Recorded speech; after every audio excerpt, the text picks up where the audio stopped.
Don't just stand there, you ape. Give me a hand up. Nope, I'm actually okay. Thank you very much. When your world went to shit! Life is a mystery. I don't know anything about saving worlds, but you do. Trust me, kid, I'm no hero. You were an X-Man. You were the X-Man.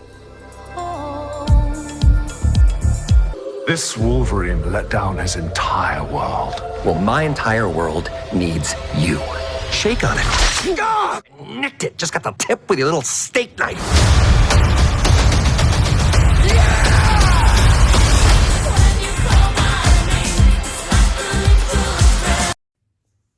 In the second episode of preparing for Deadpool and Wolverine, let's review X2, X-Men United, which is kind of, according to Brad Stitcher, considered the Terminator 2 of X-Men.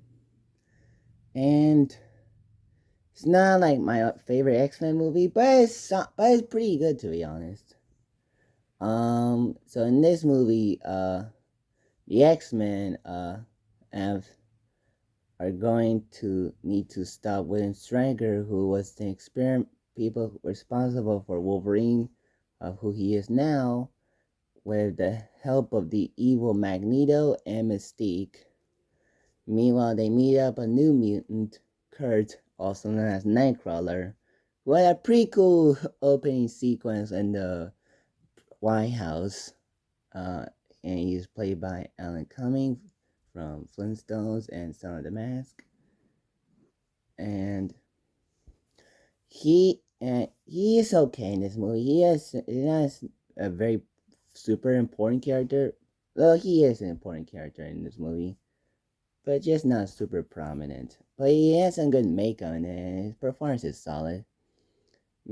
And there are some cool new characters, like Lady Deathstrike is pretty legit, although she's a little different than the one we saw her in X-Men the anime series and Hulk vs. Wolverine, where she's not fully mutant, not a cyborg still. And also Charles Xavier has a hard time with the thing on his head, because there's this little girl talking to Professor Xavier, and Stryker is draining him with his ill son. And it's a very interesting story about the X-Men sequel. And so, again, the action is very cool in this one, where, again, the White House, and also the X-Mansion, where Wolverine kills a lot of the soldiers in the scene. That was brutal, but was also entertaining. It's also the Wolverine versus Deathstrike, and the scene where Jean Grey sacrifices herself to save the X-Men is a pretty epic scene, especially since it sets up the Phoenix. But we'll talk about that in tomorrow.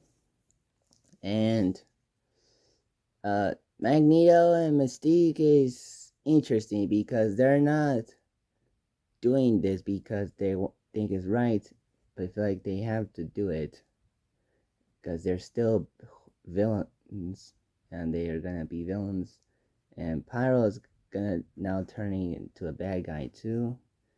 And I do like how the interaction between the characters and Magneto are like.